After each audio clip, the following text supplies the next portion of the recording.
All right. So I'm going to do, hopefully this doesn't auto-advance on me, a review of how we got to where we are today, just so that we can help think about where we're going in the future.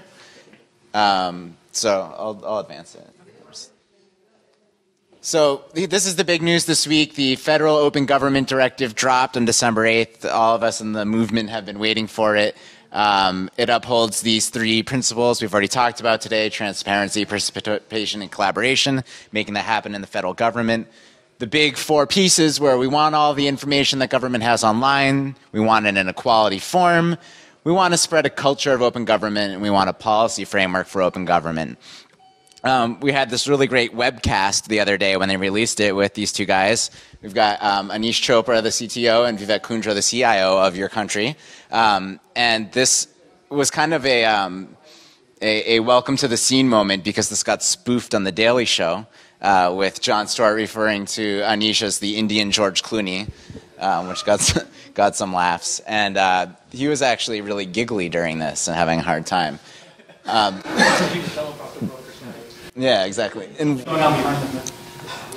And what they were doing, and they had this was participatory, they had questions coming in for the internet, and one of the questions was, how is this going to relate to people at the state and city level? And they really loved that question. They said, thank you for asking that.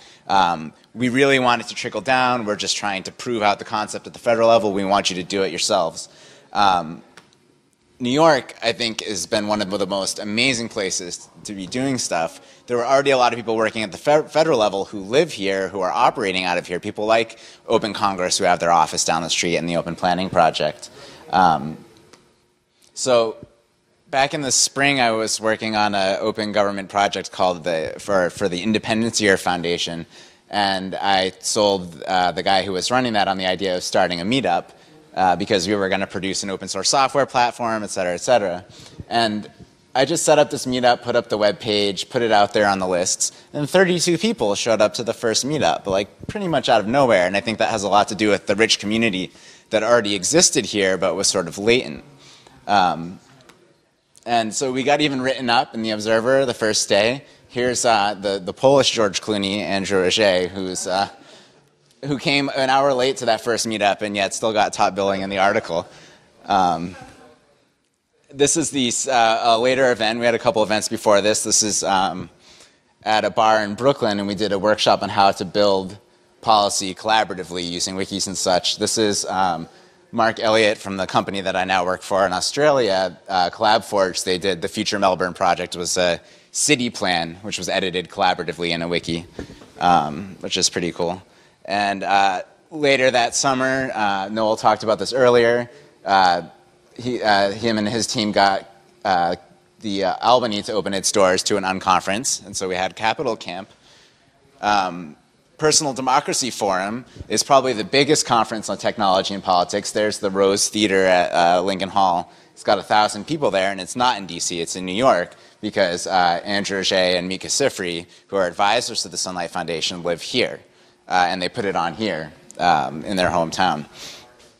And so what we did sort of in our grassroots open government way is we wrapped Participation Camp.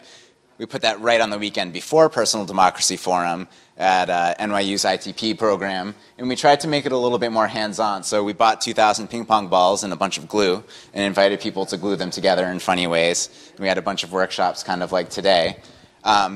Because at that time, the open government movement was very focused on transparency, and we were saying, what about participation? What do you do once you have all the data? So that was a big event where we had about 60 people each day over the 2 days, and more than 3,000 watching our online live streams. The Transit Data Summit was organized by folks from TOP, Nick Burks and Shilcock, who was here at some point today. Organize this, and so this is where you start to see the community going into these specific niche communities. These are people that just really care about data related to transit, what can be done with that, what can be built on top of it. Big Apps Dev Camp, so the Big Apps competition, if you don't know about it, it's taking local government data sets and then giving prizes to people who build the most interesting applications on top of those New York City data sets. And I think it was Noel encouraged the people that won the challenge post, who might be coming to talk to us later tonight, who won the bid to run this competition, to organize a dev camp, which is like the Codathon that's happening tomorrow, but specifically all the people who are doing entries into this contest to come and work together. And so they organized 3 of them. That was the third, which were the first 2 were organized by us, by the OpenGov NY meetup, through one of the meetups. And then the third one, we asked them to organize this particular event. Okay, yeah, so Noel was just making the point that the first 2, the OpenGov NYC meetup, actually did, like on behalf, just on our own with this organization, and then kind of got them to do this.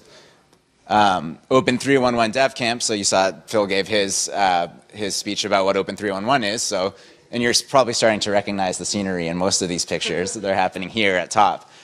So they had a similar dev camp just for that, and everyone got together and started to hammer out the standards and so forth. And then more recently, the Planning and Technology Workshop, again, hosted at top. That's us sitting in the corner over there.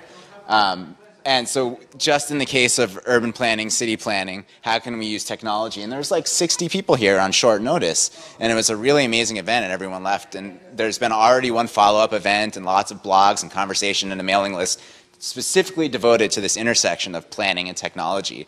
So you see this whole ecology kind of forming and all these niches kind of filling up with new people and new people coming in. So that brings us to where we are today. There may have been some things I missed, so I apologize. And this is the event we created. So, what is it we're really doing? Is that, like, what are we actually doing with all these events? Like, things aren't really getting built there necessarily, but I think one of the most important things we're doing is we're taking all these communities of practice and just one by one adding new links between nodes and the networks. And I don't know what the equation is about that, but there's some law that says that the more links you have between nodes and the network, the more valuable your network is, right? So just being systematic about that and mapping the territory, which was the name of the first meetup we ever did, just who's out there, who's working on this stuff, is really powerful and creates all these benefits in terms of transfer of knowledge, in terms of competitive innovation, and people just putting these pieces together to create new things. So just in order to think about how we're going forward, that's really, I think, what we do at this space. I think Noel said earlier during the moderated discussion something about, do we want to become an advocacy group with a platform? And that's good because that gives you like a driving thing that you're actually doing, but at the same time, it makes you less inclusive. And people who don't agree with that platform kind of scatter off.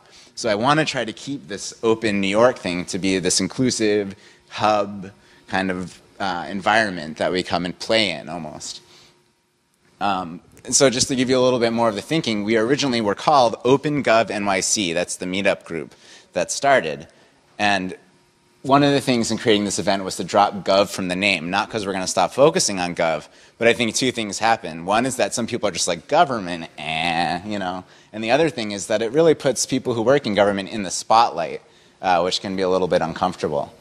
So the second thing we did is we dropped the C, and that's because we want to work at both the state and the municipal level, and we figure NY kind of covers both. But that was an important way to be more inclusive.